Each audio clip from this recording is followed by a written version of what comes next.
Assalamualaikum warahmatullahi wabarakatuh. Perkenalkan, nama saya Syafira Ayunastiti dari kelas 10 MIPA 5. Di sini saya akan menjelaskan sedikit mengenai materi bakteri. Yang pertama, pengertian bakteri.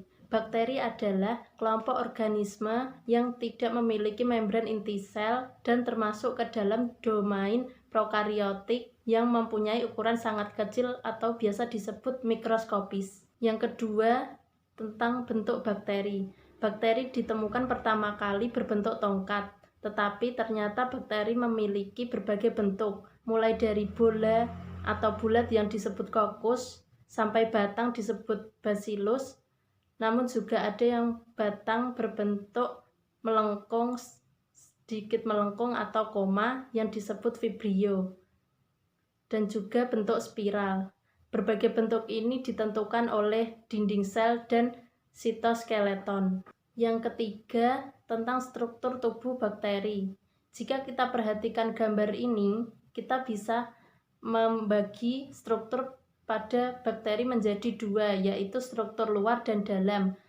Struktur luar terdiri dari dinding sel, kapsul, membran sel, flagel, dan pili. Sementara itu, struktur bagian dalam terdiri dari sitoplasma, nukleoid, ribosom, dan plasmid. Yang keempat, tentang reproduksi bakteri. Bakteri melakukan reproduksi dengan dua cara, yaitu lewat pertukaran materi genetik dan reproduksi aseksual. Pertukaran materi genetik dilakukan lewat konjugasi, transformasi, dan transduksi. Sementara itu, reproduksi aseksual dilakukan dengan pembelahan biner. Contoh-contoh bakteri yang menguntungkan yaitu ada Lactobacillus acidophilus, digunakan untuk menangani infeksi bakteri di vagina, juga untuk mencegah dan menangani diare. Yang kedua ada Lactobacillus rhamnosus GG, digunakan untuk menangani diare wisatawan dan dapat mencegah eksim pada bayi. Ada juga Lactobacillus salivarius, dapat membantu menghambat pertumbuhan Helicobacter pylori atau H. pylori.